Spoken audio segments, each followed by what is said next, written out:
বুঝতে লাগে না সাইলেন্ট থাকনা ভাই আমরা হেল্প করি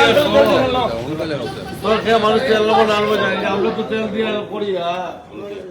চলো তাদেরকে ও তেল দিল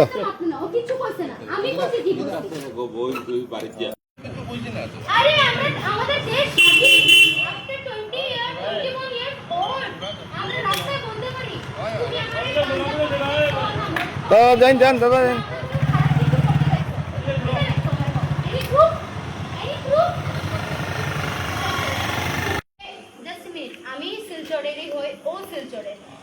গাড়িতে তেল নাই আমরা রাস্তা বইছি আমগরে না কোনো খারাপ থিংকিং এ ধরছে আমরা কিস করতেছি না আমরা হাফ করতেছি না কিছু আমাদের গাড়ি তেল নাই আমরা কাউরে বলছি তেল আনতে তাতে আমরা কি ভুল করছি কও স্যার তেল আনতে হ্যাঁ মানে রেবেটে আমরা তেল আনতে পারে আমার একটা কথা স্যার আমি কইতাছি তেল আনতে আফটার 20 ইয়ার্স 21 ইয়ার্স পরে আমরা অ্যাডাল্ট আমরা কিছু করতে পারি this is my personal matter যাও যাও যাও তুমি অ্যাডাল্ট হওয়ার পরে পুলিশকে গেলে জাস্ট মিনিট আমি কাললেছি না আমি সারা আমার আঙ্গুল দেখাইও না কেন দেখাবো না তুমি আমারে টাকা হইবা কত টাকা এই শোনো তোমার কোনো মেয়ে ছেলে না করে এটা কোন আমি উনির সাথে কথা আমি বলছি তোমারে লেডিজ রেসপেক্ট করি আর তোমারে সাইড করি আমি বাইকের ফটো মই কিটা করতাই আমার ভাই কিটা করতে দাদা তুমি কিটা করতাই তুমি যদি আরে বাবা